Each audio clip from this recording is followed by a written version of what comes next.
From a prior study, p hat is estimated by the decimal equivalent of 60%. So this time we do have an estimate for p hat, which is 0.6, and since p hat is 0.6, what's q hat? Yeah, just 1 minus p hat. So we're going to use the similar formula, but this time we have the z alpha half squared times p hat times q hat, and then divided by the margin of error squared. And 95%, this one is the one we've used over and over, so I'm not drawing the curve again. It's 1.96. It is also listed on your formula sheet. So we're going to multiply it times 0.6 times 0.4, and then divide by the margin of error, which is 0.04 squared, which is 4 percentage point. So many times they are given as percentage points. So 1.96 squared times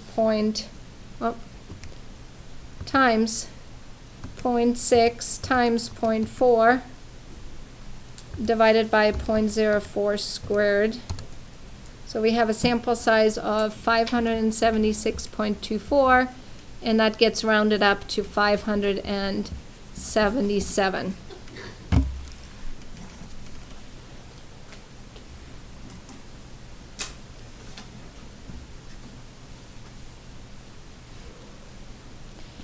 All right, the next one, use the confidence level and sample data to find a confidence interval for estimating the population mean.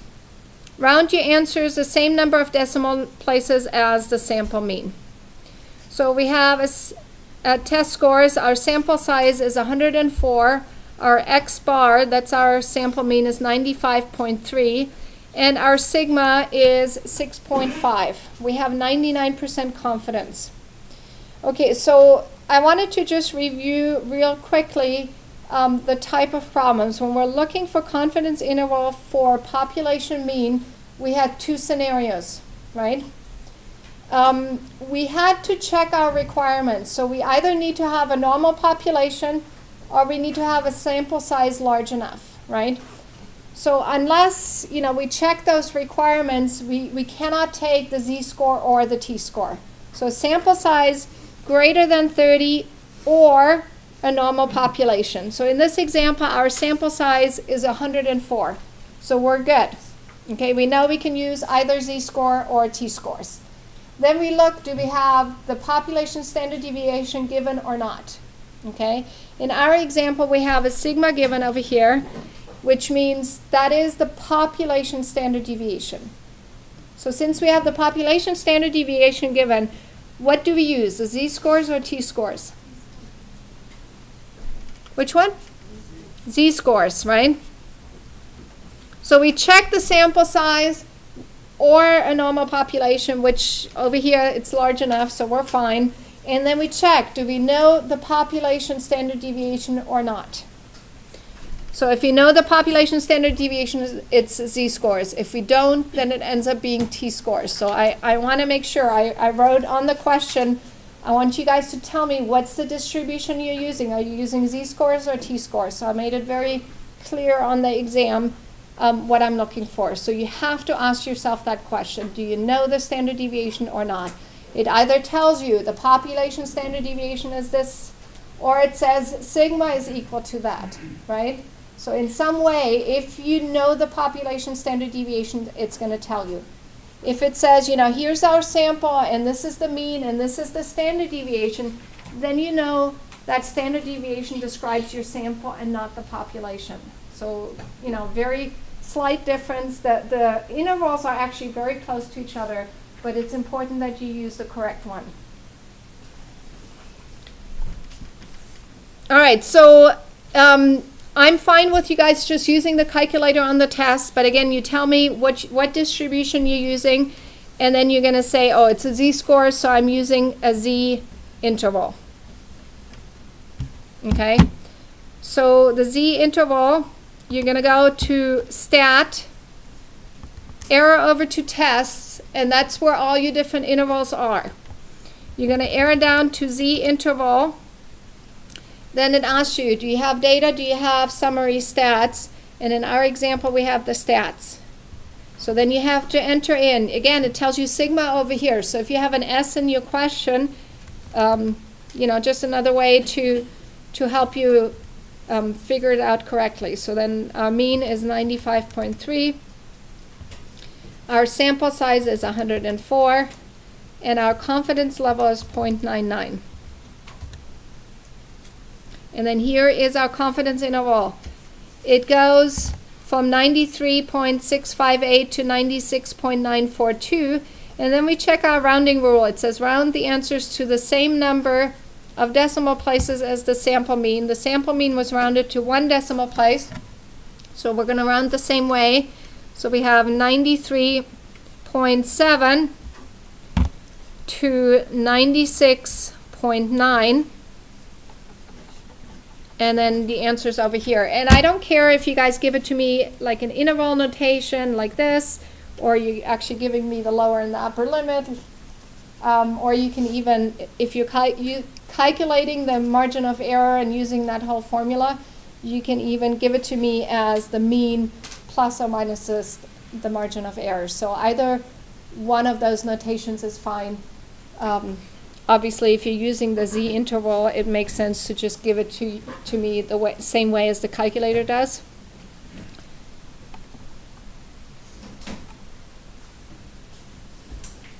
All right. The next question. Yes, question. Can you go over that one more time on the calculator, please? Yes. All right, so to find the z interval, you're going to click on stat. You're going to arrow to the right to tests. And then you have to go down to z interval. The first one is a z-test, which is what we're actually covering in the next chapter. So make sure you don't click on z-test, because that's going to ask you some questions that you won't be able to answer at this point. So click on z-interval. If you had raw data, you would put it in a list and you would choose data. Okay? But in our example, we have summary stats. So you're going to leave it on stats. Put in your standard deviation, which is 6.5, your sample mean, which is 95.3, your sample size of 104, and your confidence level of 0.99. And then hit calculate, and over here it tells you, the top gives you that interval.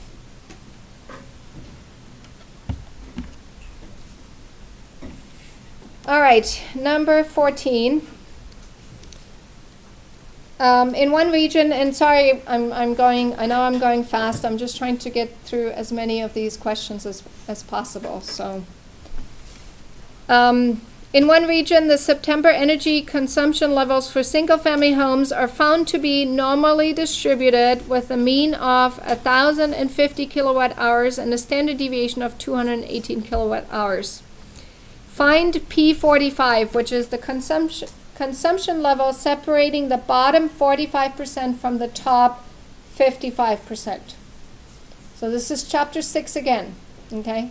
Yes? Can we use what? Yes.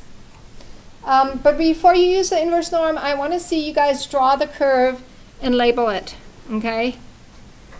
So P45, and it tells you exactly what it means, right?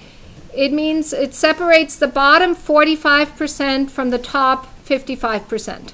So we have bottom 45%, we have the top 55%. So we're looking for this value, and it's right below your mean. It's going to be fairly close to the mean, right? And yes, we want to use the inverse norm. And the reason why I want to see the curve is because it's really important. I mean, sometimes it may ask us for the value that separates the top, 10% from the bottom 90%. So it's important for you to draw it, because if you're using inverse norm, you're always using area to the left.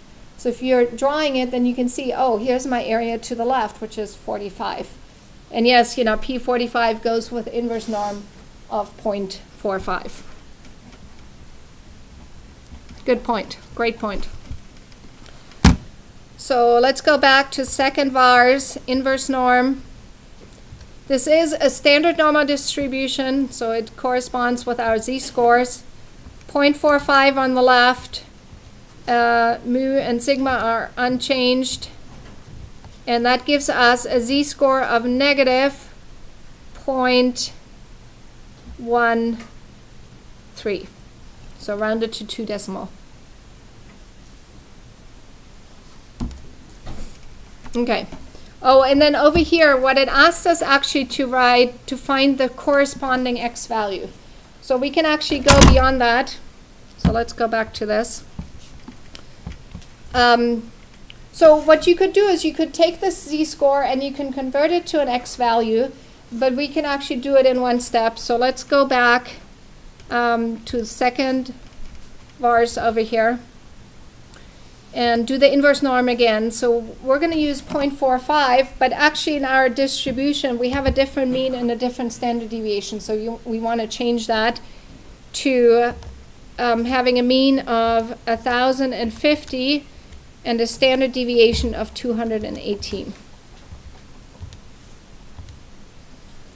And then it gives us the corresponding x value. Okay? So you can find the inverse norm of 0.45, find the z-score, and then convert that to an x value. Or the easier way to do it is to look at the area of 0.45 to the left, and then enter in your mean and your standard deviation, and then it converts it to an x value for you. Okay, so we have an x value of 1,022.6, which corresponds over here with 1,021.7. So again, we found the exact ones. They probably used the z-score and converted it to an x value. Okay, so this is the easiest way to solve the problem, and you can do it all in one step. So doing the inverse norm, let me write down the whole thing. So this is a z-score. But if we're putting in our mean and our standard deviation, then it gives us an x value. So that's what we're looking for.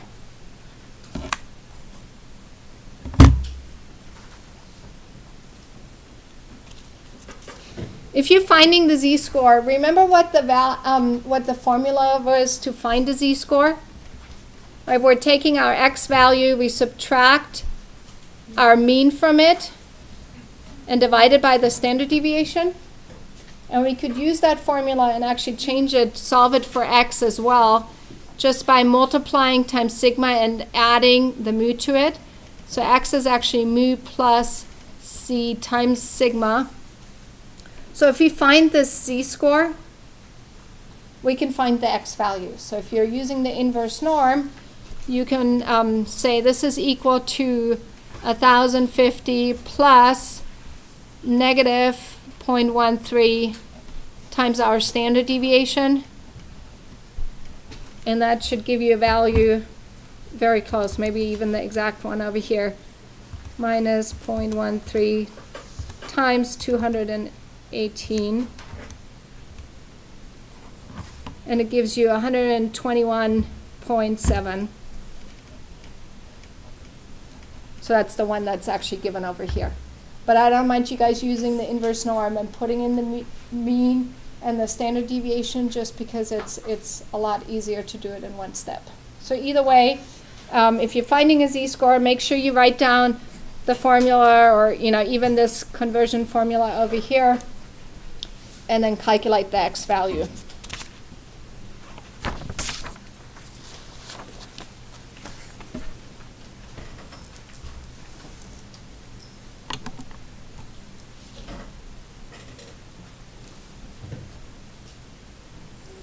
All right, question number 15. Find the critical value z alpha half that corresponds to a 91% confidence level.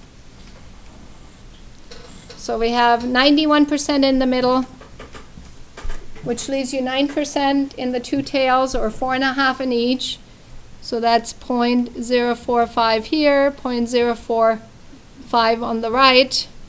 Finding this critical value, we have to add the two areas, that's 0.955, and then taking the inverse norm. So second vars, inverse norm of 0.955. The mean is 0, standard deviation is 1. And that's a critical value of 1.695. We rounded up to 1.70. Rounded to 2 decimals.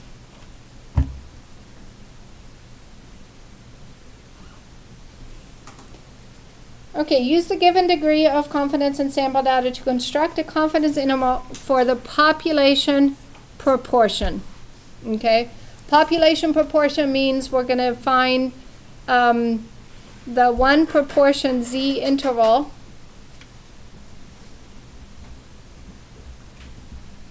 and I'm just going to go over the calculator command. If you want to do it manually, you're welcome to do that, but it goes through, having to find that critical value first and, finding your p hat and your q hat and then multiplying all that together. So one prop z interval. So again, under stats, arrow over to test, and then go down to one proportion z interval, which is under A. Okay, over here it asks you for an x value. An x value is always a whole number. So if it tells you that 56% of the 233 people said yes to this question, you actually have to convert that to a whole number. And you can even do it within here. So if it's like 0.45 of, let's say, 300, well, that's a whole number. Let's say 0.45 of 321, you're getting 144.4 people or 0.45 people, so you have to go back in and change that to 144 people, right? In our question over here, it gives you the x value, so then you don't have to convert it, but if it gives you a percentage or a decimal number, you have to take it and convert it to an x value.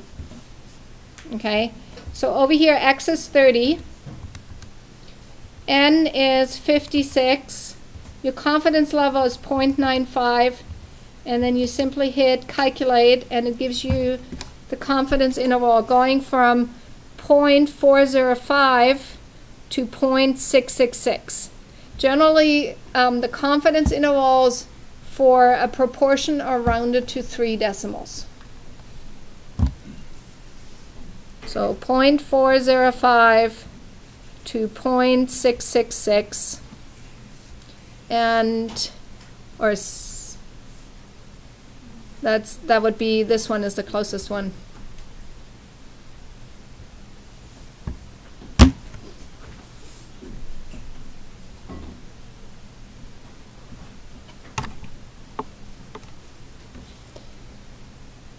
All right, number 17. Use the given degree of confidence in sample data to construct a confidence interval for the population mean. Assume that the population has a normal distribution. So this is important because we only have a sample size of 8. So with a small sample size, in order to find or use these techniques, you need to have a normal population, right? So we have our sample data. Do we know anything about the population standard deviation? No. Okay, so what does that mean? Are we going to use the z-scores or t-scores? T-scores, So we're going to edit, and we'll put it into list 1. So 15.4, 15.8, 15.4, 15.1, 15.8, 15.9, 15.8, and 15.7. So here's our sample data. We are doing a confidence interval for population mean. We already said for our distribution, we're going to use the t-distribution. So we've entered our data. We go to stats, arrow to tests, and then go to t-interval over here. This time we do have data. So we're going to hit enter for data. We're going to put in, use our list 1. We have frequency 1, We actually could have put it into a frequency distribution because some of them repeat, but we didn't, so we're just gonna use all our values from list 1. Our confidence level was it not given? Oh no, 98% down here. By the way, if it ever is not given, then you assume it goes with 95%. But I don't think any of our questions so far that has come up. So now we have a confidence interval starting at 15.316, going up to 15.909. And we do use the population. We're going to use the rounding rules the same as our sample means. And our sample means actually, if kind of going way back, when we had data, we always rounded the sample mean to 1 additional decimal point. So we're going to round this to 2 decimals. So going from 15.32 to 15.91. And again, we're going to have to find the one that's closest, which is probably the first one over here. If we did not use, yes? On the test, are you going to specify round to 2 decimal places? Or are we going to have to remember all of these? A lot of them, let me go through it. Okay. I think most questions specify it. If not, I don't mind you guys asking me as far as rounding rules. But yes, I mean, generally for a confidence interval for proportion, it's 3 decimals. And then all the other ones, it generally specifies rounded the same way as like your sample mean if you're doing the interval for the population mean. So it's, and the same thing with the standard deviation, use the same rounding. But yes, go ask if you have questions. I think it's specified. I will have to look through my questions. Okay, the next one, use the given degree of confidence in sample data to construct a confidence interval for the population proportion P. Okay, of 346 items tested, that's our sample size, 12 are found to be defective. So N is 346, X is 12. Construct a 98% confidence interval for the proportion of all such items that are defective. So we are finding the confidence interval for proportion, which is the 1 proportion Z interval. And all those commands are actually given on your formula sheet. So go to stat, test, 1 proportion Z interval. Our X value is 12, our sample size is 346, our confidence level is 0.98. Oh, I hit it too many times, let me go back.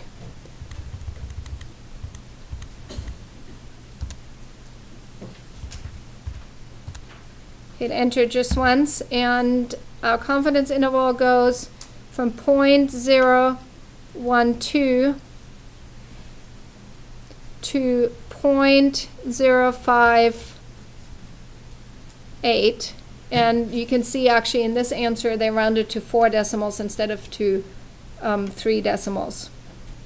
So the one that corresponds with our answer looks like it's A.